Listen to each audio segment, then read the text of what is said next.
আসসালামু আলাইকুম বন্ধুরা, সবাই কেমন আছো? আশা করছি আল্লাহর রহমতে ভালো আছো। আলহামদুলিল্লাহ, আমি তো ভালো আছি। তো আজ আমি রান্না করব পাঙ্গাস মাছ ভুনা। তো পাঙ্গাস মাছ ভুনা এর আগে আমি কখনো খাইনি, এই প্রথম আমি পাঙ্গাস মাছ রান্না করব। প্রথমে আমি মাছটাকে খুব ভালো করে ভেজে নিচ্ছি, এপিট ওপিট লাল লাল করে ভেজে নিব। পাঙ্গাস মাছ ভাজা হয়ে গিয়েছে, এখন আমি তুলে নিচ্ছি। পাঙ্গাস মাছ ভেজে নেওয়া তেলের মধ্যেই আমি পেঁয়াজ কুচি দিয়ে দিব।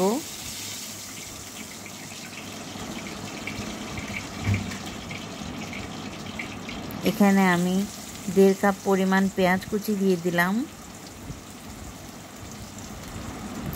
আর পেঁয়াজটাকে লাল লাল করে ভাজবো, যতক্ষণ পর্যন্ত লাল লাল না হয় ততক্ষণ পর্যন্ত ভেজে নিব।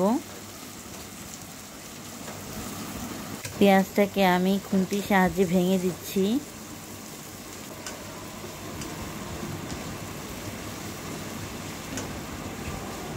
তো এভাবে ভেঙে দিলে পেঁয়াজটা নরম হবে। পেঁয়াজটার রং বদলে যাচ্ছে আস্তে আস্তে। আমি একটু আদা রসুন বাটা দিয়ে দিব এ পর্যায়ে। 1.5 টেবিল চামচ পরিমাণ এখানে আমি আদা রসুন বাটা দিয়েছি।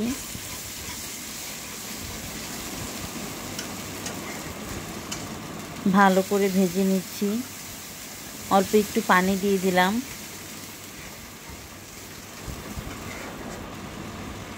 এখন একে একে গুঁড়ো মশলাগুলো দিয়ে দিচ্ছি।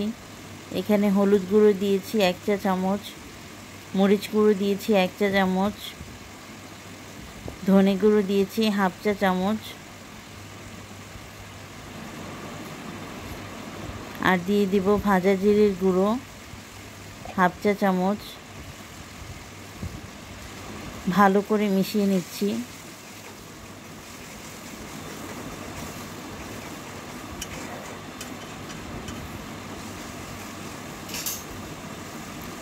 এই পর্যায়ে আমি স্বাদ মতো লবণ দিয়ে দিচ্ছি। এখানে 1.5 চা চামচ পরিমাণ লবণ দিয়েছি।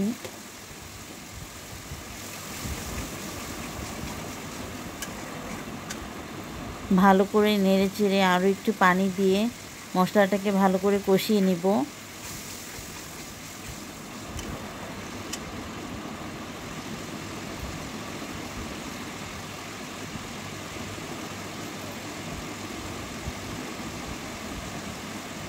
মাঝে চুলোটা একটু মুছে দিচ্ছি।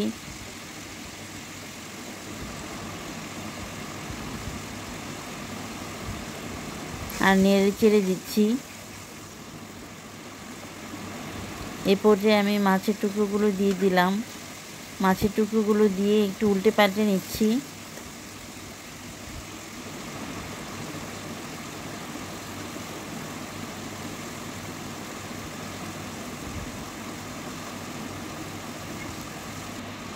আরও একটু পানি অ্যাড করে দিলাম।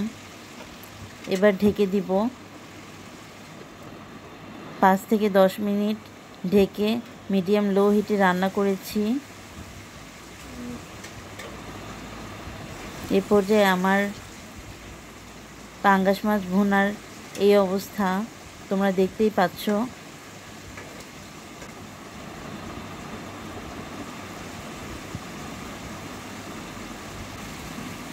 এই দেখো আমার পাঙ্গাস মাছ ভুনাটা একদম রেডি। এটাই হচ্ছে ফাইনাল লুক। দেখতে কেমন হয়েছে কমেন্টস করে জানিও। আমার রান্নাগুলো ভালো লাগলে লাইক কমেন্ট শেয়ার করে পাশে থেকো কেমন। তো আজ এই পর্যন্তই বন্ধুরা, সবাই ভালো থেকো আর আমার জন্য বেশি বেশি করে দোয়া করো। আল্লাহ হাফেজ।